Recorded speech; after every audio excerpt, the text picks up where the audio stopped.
এগুলো কি করছিলেন আপনারা? আমরা এই মাছের খাবার আল্লাহর কাছে দিতে পারছি। ঠিক আছে, এগুলো কি আপনি মাছের বা গরুর খাবার হিসেবে ব্যবহার করতে পারবেন কিনা? যে আপনার স্যার আছেন, স্যারই বলবেন এখন, পারে কি ওনারা? না, ধন্যবাদ। আসলে এই এগুলো আমাদের যে পশু খাদ্যের যে আমাদের উপাদান আছে সেগুলোর মধ্যে এই চিপস গরু খাদ্য হিসেবে ব্যবহারের কোনো সুযোগ নাই।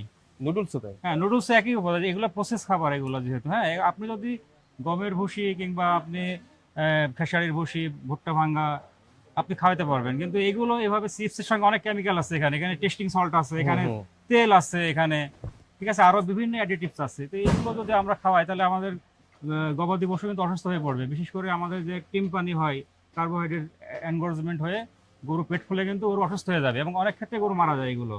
আরেকটা হয় যে গরুর আপনার পেট কলিক পেন হয়, সিভিয়ার কলিক পেন হয়, গরু কিন্তু অসুস্থ হয়ে পড়ে এবং অনেক ক্ষেত্রে এবং সার্জিক্যাল একটা কন্ডিশনে।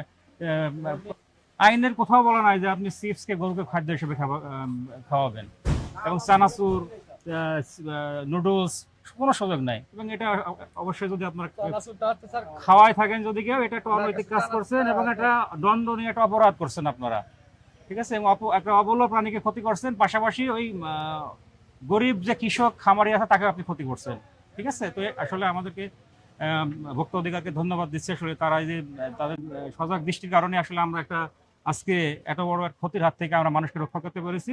তো এই আর কি। তো আপনারা সবাই সচেতন থাকবেন এবং এরকম যারা আছে এরকম আমাদেরকে অবশ্যই তথ্য দিবেন।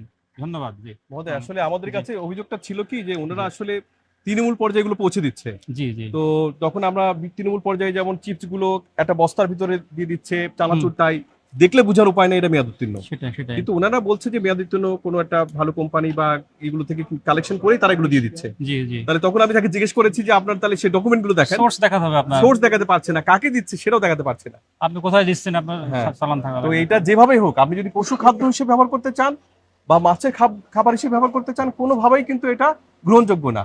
এবং আমাদের কিন্তু স্পেশালিস্ট যে সাল আছেন তিনি কিন্তু সেটা। আমরা যখন কথা বলবো আপনি শিওর রাখবেন যে কখনো বালতি থেকে বালতি পানি দিতে হবে, এখানে সাবমার্সিবল নিয়ে আসছে। তার মানে মিনিমাম 20 বালতি পানি যাবে। এই বালতিতে দিতে হবে না স্যার। হ্যাঁ, পালার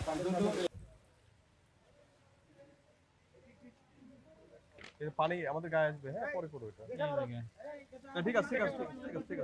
না ঠিক আছে। ও করুক, ঠিক আছে, ওটা ঠিক আছে। ওই যে ও আমার হাত ধুচ্ছিল।